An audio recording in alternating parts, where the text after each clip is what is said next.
समावेश होता। भय जाते सभी हैं महल ख्वाब के, कहे जब तक न ऊपर से आदेश होता। कर्म अनुरूप फल ही देते सभी को, रखते हैं जो कर्म का देखो लेखा जो।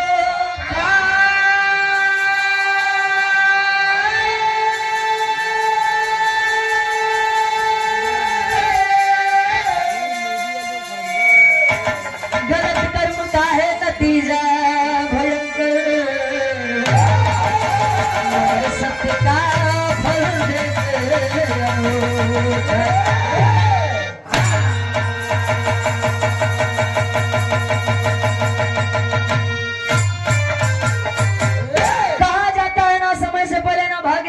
किसी को कुछ नहीं मिलता है। समय यदि बलवान हो, समय जब चोट देता है तो केहू काम में नहीं आवत भजन ले। प्रभु श्री रामचंद्र जी के जातरान सुबेरे राज तिलक 12 समय के फेरा, राजगद्दी तो नहीं मिली, 14 वर्ष के वनवास मिली। राजा जनक जी अपने बिटिया को दिया, यही सोच के करे रहे ना कि अयोध्या के राजा दशरथ के बड़ा लड़किया राम के मेहरारू हमार बिटिया बने।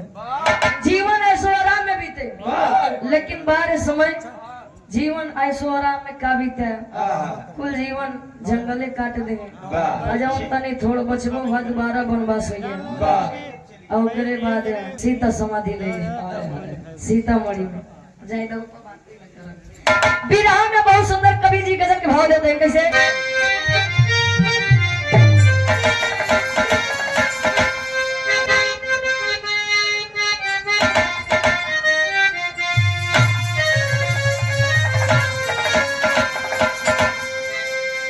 अरे जिंदगी में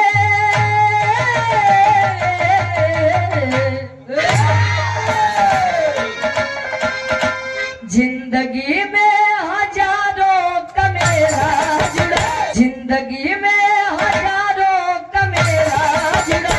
हंस जब जब उड़ा तब अकेला उड़ा, हंस जब जब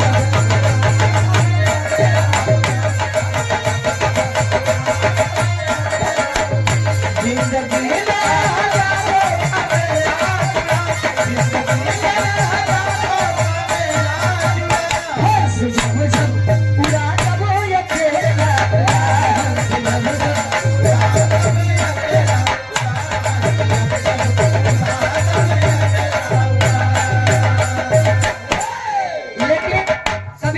में भगवान के लिए एक लाइन। भक्ति की शक्ति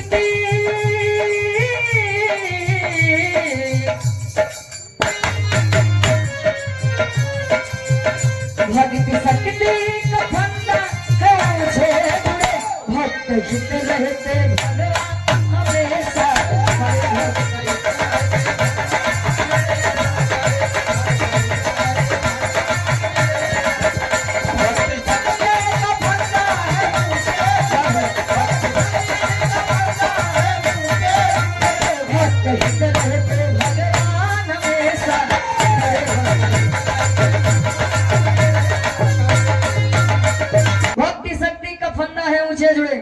भक्त ही तो रहते भगवान हमेशा खड़े। भक्त के बिना भक्त का भगवान का कोई अस्तित्व नहीं, और भगवान के बिना भक्त का कोई अस्तित्व नहीं। विरह के कहानी की शुरुआत से कैसे?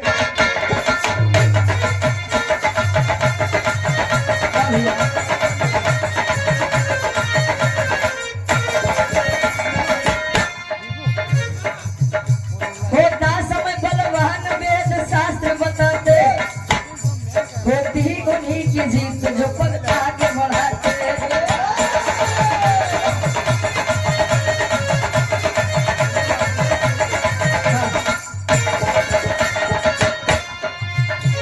इंसानियत हो जिसमें वह सच्चा इंसान हो, उसके लिए तो सारा जग ही जहान हो।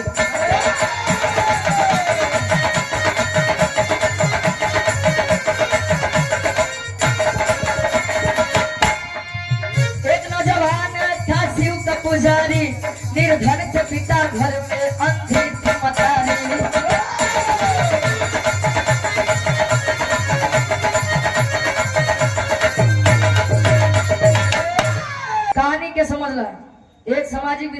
सबके बीच में एक छोट सा गाँव बा, छोट सा परिवार बा। परिवार में माई बाबू एक लड़किया नौजवान। तो लड़किया पूजा पाठ भगवान भोलेनाथ के करे। अच्छा भगवान भोलेनाथ के करे तो धीरे धीरे समय बीता। माई के लगे कोनो बाबू के लगे रुपया पैसा धन दौलत नहीं बा। माई जन्मात अंधी बा और लड़किया बेचारा कुंवारा बा। बाबू एक दिन विचार करत है कि अच्छा वो लड़किया बड़ा खुशनसीब होते जेकरे बारे में माई और बाबू सोचे। ए भैया अब यार लड़किया के बारे में माई बाबू सोचते हैं। हमार लड़किया सोचत है विवाह योग्य होई बा, शादी कर दी। शादी कर दे दुल्ही आई जाए, कोनो संतान हो जाए, लड़किया के पीछे हमार लोग के जीवन बीत जाए। और संसार में सबसे बड़ा सुख संतान सुख होता है। लड़किया लायक हो तो वो ठीक बा, ना लायक हो तो वो ठीक बा। लेकिन बिना लड़किया के अच्छा लड़किया के 3 कैटेगरी होते हैं। एक पूत, दूसरा सपूत, तीसरा का कपूत। पूत होगा कहा थे जितना आपके बाल उतने पे कुल चलाए ले जाए। और कपूत, अब कपूत सपूत होगा कहीं जितना आपके बाद 2-4-26 बीघा और बढ़ाए दे। बढ़िया हाईवे के बगली जमीनों में लिखवाए ले, सीना गर्भ से चौड़ा कर दे, उसका सपूत कहा थे। अब कपूत जितना आपके 2-4-6 बीघा हिस्सा है वो बेच खाई जाए। लड़किया के एक टाइम की रोटी कम खा, लेकिन शिक्षा जरूर दो। शादी किया, धीरे धीरे समय बीता, लड़किया के कोनो संतान नहीं होगा। अब यार दुल्ही एकदम परेशान कहे बउरा हो। ए हमार स्वामी, हर एक लड़की का सपना होता है कि शादी के बाद उसकी भी गोद भरे। अब भगवान शायद हमारे नसीब में खुशी लिखे नहीं बाटे। लड़कियां जब अपने मेहरारू कितनी बतिया सुने तब मन में विचार करत बारे यार सही कहा दिया। आज तक भगवान भोलेनाथ के भक्ति आराधना वंदना करे, लेकिन भगवान हमका का दिए चल दिया मंदिर पे मस्तक टेक के विलाप कर रहा है। कैसे करे? एक लाइन गीत लगा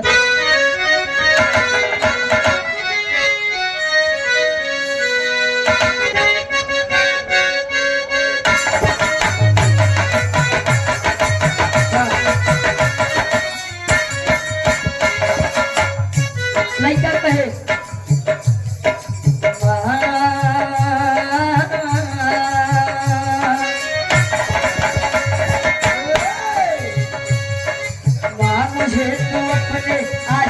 छिपा ले, गले से लगा ले कि और मेरा कोई नहीं। मुझे तू अपने आंचल में छिपा ले,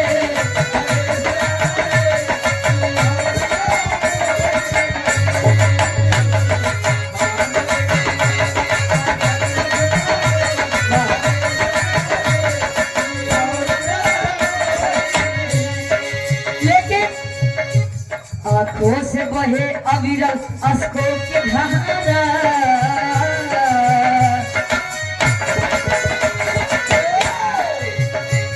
आंखों से बहे अविरल अस्को की धारा, रोता है बेचारा अरे भोलेनाथ जाऊं कहाँ।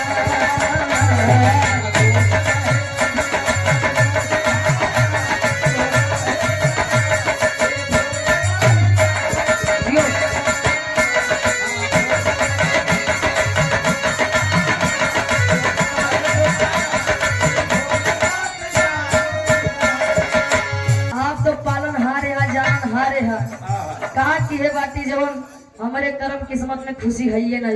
माई सती जी कहीं भोला ए भोला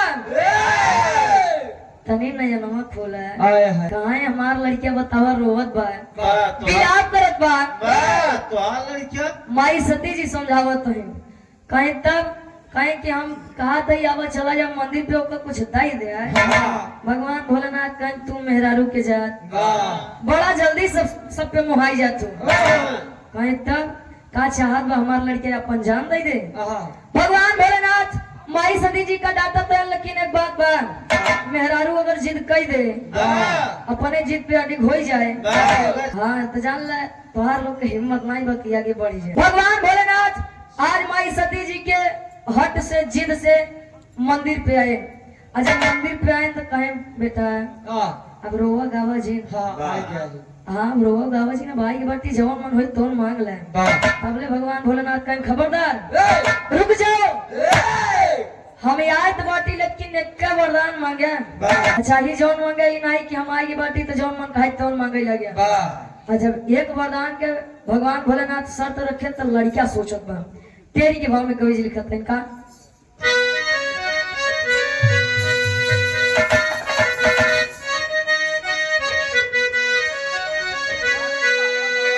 अरे पुजाई कैसे मन के सपना ए बाबू पुजाई कैसे मन के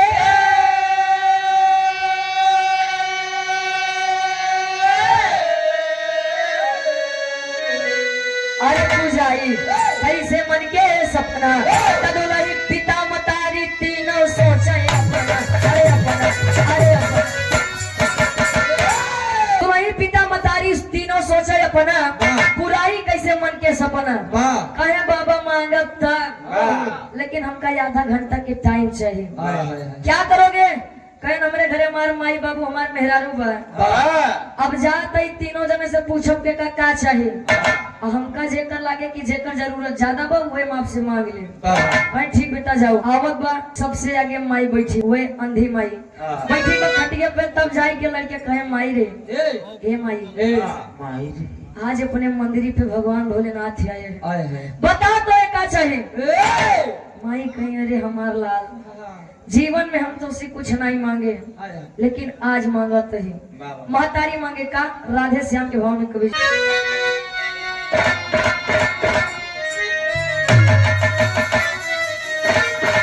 अरे असमंजस में पड़ा रहा वह सोच रहा है अपने मन वह सोच रहा है अपने मन तो माता बोली नयन मांग लो प्रकट हुए हैं माता बोली नयन मांग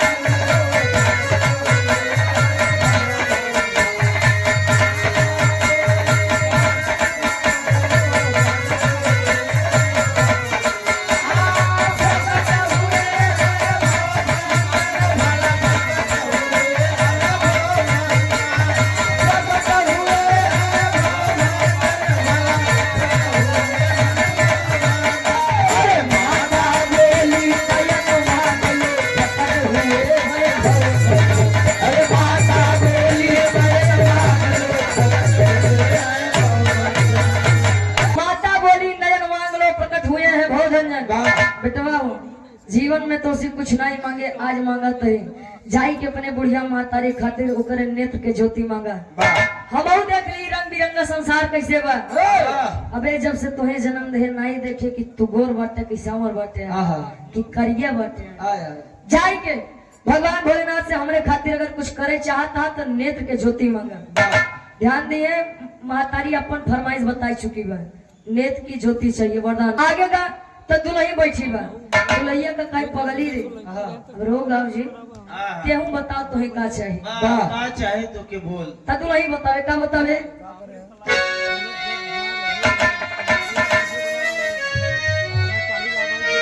अरे दुविधा में वहाँ चला जा रहा तो जहाँ पर बैठी है दुल्हन तो जहाँ पर बैठी है दुल्हन तो सारी बातें सुनकर बोली पिया से अपने मधुर बचन। अरे सारी बातें सुनकर बोली पिया से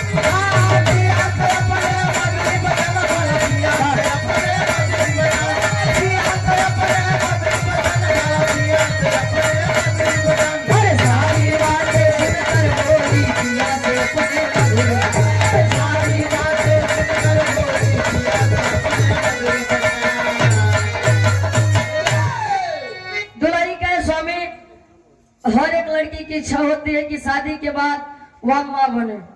घरे जो दुख तकलीफ बा का हम बर्दाश्त कर ले लेकिन ये दुनिया वाले हमका बाझिन कहते कि हमसे नहीं बर्दाश्त है। अच्छा पहले के जितनी फिल्म बने पिक्चर बने तो कोनो न कोनो चीज पे आधारित रहे। पहले के लोग जौन मेहरारू बाझिन रहे जगह लड़कियां ना रहे तो ओसी लोग अपन रास्ता बेरावत है। ऐसा न हमारे लड़के के ऊपर एक अच्छा तो छाया पड़ जाए तो लड़का हमारे बीमार हो जाए लड़का के कुछ हो जाए तो ये चीज दुल्हिया के नहीं बर्दाश्त रही। कहे स्वामी हमारे खातिर की लड़कियां मांग लेते हैं। अच्छा माई और मेहरारू तो सुनाई रहे देखिए तो बाबू बहरे बैठा कहे अब तुम बताइए तो का चाहिए का चाहिए कहे बेटवा सुना बिरहा के आखिरी गीत लगा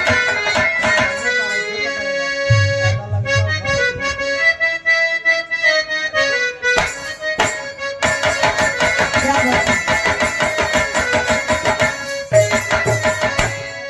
दुलही कहे कहे मोरे पीछवा रवा सोना वही कहे तू पानी ना तोरा अरे वाह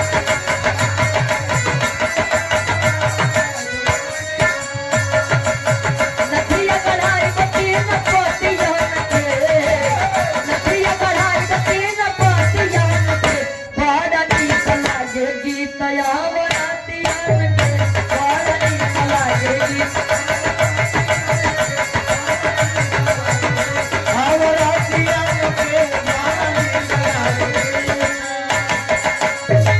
लेकिन बाबू अपने लड़का से समझावत है क्या समझावे बीतल समय बीतल दुखले जीवनिया देखो रे जीवनिया हो दुखले जीवनिया दुखले जीवनिया हो दुखले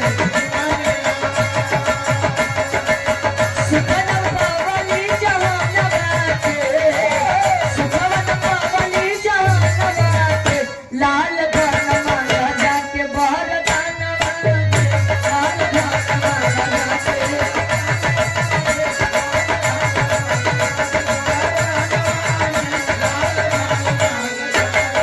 काहे बेटवा तो काम एक सलाह देता ही तोहार पिता होए के नाते जाई के भगवान भोलेनाथ से रुपया पैसा धन दौलत मांगा काहे कि अगर ई रहे तो दुनिया हमरा तो को सलाह में झोंके आ ई ना आएबा तो लोग हमसे तो सी बोलम नहीं पसंद करते और जीवन का सत्य है गरीब रहबा तो क्यों न पूछे 2-4 6,000 10,000 रोज कमाए लगवा और भैया जय राम जय राम का सबका ना घर है हवा करा तो भौजी बुलाए हाँ आवल रिश्तेदार पे रिश्तेदार इतना होए लगी है समझे नहीं आवत इतनी रिश्तेदारी रही कहाँ कहे कि जाए के रुपया पैसा धन दौलत मांगा माई कह दी के बेटवा नेत के ज्योति मांगा मेहरारू कह दी से खिलड़किया मांगा बाबू कहे रुपया पैसा धन दौलत मांगा अब बेचारा सोचत बा मांगे वरदान कई बेया माई के मांगब तो बाबू मेहरारू ये अलग होए बाबू के मानब तो माई और मेहरारू ये अलग होए अब मेहरारू के मानब तो माई बाबू अलगाए जाइए का करी कुछ समझे नहीं आवत बा विचार करके अच्छा फिर से चला है मंदिर की तरफ यार भगवान भोलेनाथ माई गौरव कहा था देखो कहा तो रहे जी चला ए भैया देखा भले छोट होते लेकिन इनके बुद्धि बहुत होते आई के वरदान में कतो यस वरदान मांग ले कि देख पड़िए भाई अरे तो जान लेंगे जाऊ न देंगे एकदम वरदान देख फंसा रही है बोला फंसा वरदान में भस्म सुर कर यार ए भैया लड़का आवत बा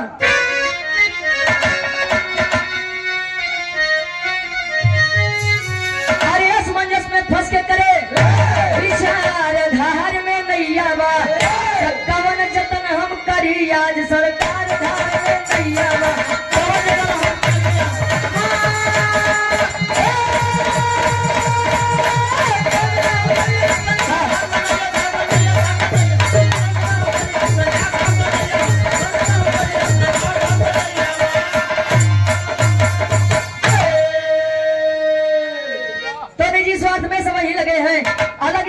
पिता की आज्ञा धर्मा गुरु माई कहे नयनवा हो तू नहीं मांगे गोदी के दुलार धार में नैया बा कवन जतन हम करी आज करतार धार में नैया बा लड़का सोचत बा माई हमार और माई की जगह माँ की जगह हमेशा अवनी यानी पृथ्वी से बड़ी बताई गई है पिता का स्थान अंबर से ऊंचा होता है और अर्धांगिनी यानी आधे अंग की मालकिन तीनों जीवन में अलग अलग महत्व रखत है ऐसा नहीं बा कि माई जरूरी है तो बाबू मेहरारू नहीं जरूरी बा किसी की जगह कोई नहीं ले सकता चाहे उजे हो लड़का विचार करत बा यार आज हम का करी कुछ समझ में नहीं आवत बा माई बाबू के न माना त नलायक कहा बाबू अब माई बाबू के मानब हमार दुल्हन अपन घर द्वार छोड़ के आए उ का सोचे सारी बातें सोच के विचार करके भगवान भोलेनाथ के सामने बैठा भगवान भोलेनाथ कहन कस बैठवा है हाँ आया कैसे बड़ा मन मारे बैठा क्या चाहिए बोला एक ही वरदान मांगे याद करे रहे वाह अरे स्वामी पहले मांग गई थे दिया वाह हाथ जोड़ दंडवत प्रणाम करके बैठ गया अब ध्यान दिया कि एक वरदान में मांगत का बाबू का खड़ी के भाव में कवि जी लिखते हैं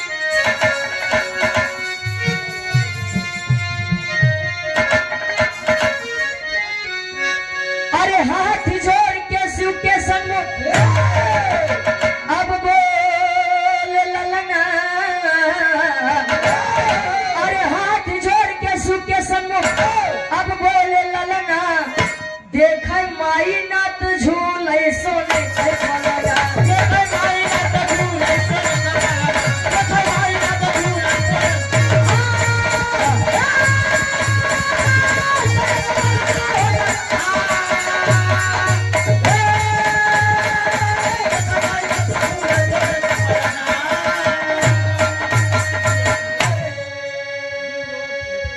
हाथ जोड़ के शिव के सन्मुख बोले ललना देखे माई नाथ झूले सोने के पलना वाह काका माई नाथ तब देखे जब ऊपरे आंख रहे कहे देखे माई नाथ झूले सोने के पलना माई नाथ तब देखे जब ऊपरे आंखी हुई अब माई नाथ तब देखे जब ऊपरे पतोहू के कोनो लड़किया हुई वाह आ काका जकरे घरे गदेला सोने के पलना में झूलना झूले वाह तू कितना गरीब हुए सोच लो कितना गरीब हुए भगवान भोलेनाथ जब इतनी बतिया सुना कहे बा बेटा बा वाह बा शेर एक कई वरदान में तीनों लहाई ली है अरे अब बाबा का कही वैसे मुसीबत नहीं रही कि अगर एक जने करना मांगी तो दो जने मुंह फुलौते ये बड़े इतना तगड़ा दिमाग लगावे के पड़ा अब ध्यान दिया कि वो लड़किया सपूत कैसे रहे पूत सपूत तो का धन संचय अब पूत सपूत पूत कपूत तो का धन संचय लड़किया अगर लायक हो तो का करे रुपये पैसा इकट्ठा करता है लायक बा मेहनत कई के बढ़िया से कमाई के अपनो जिंदगी आपो की जिंदगी बिताए ले जाए वाह अब पूत कपूत तो का धन संचय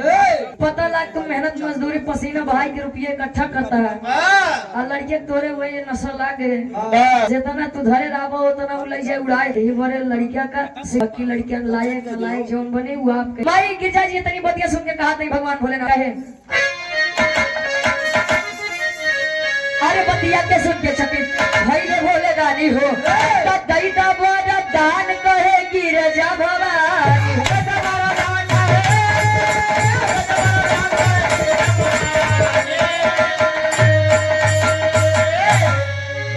अरे मस्त कह दिए अब गौरा के सजना मस्त कह दिए अब गौरा के सजना देख माई नाथ झूले सोने कहे पलना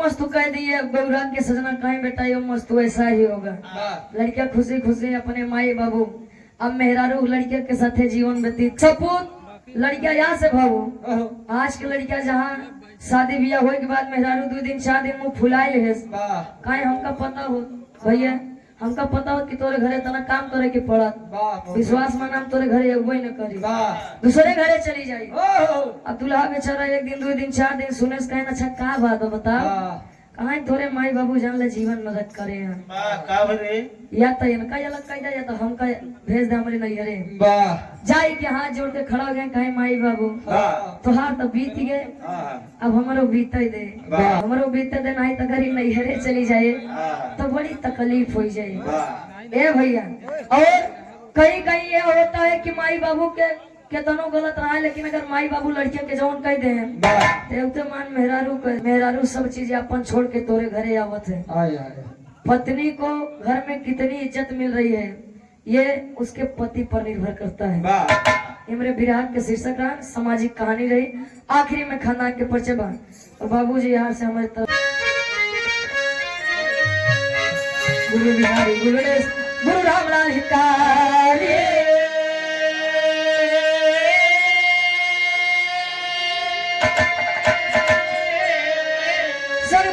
भारत जी बने पुजारी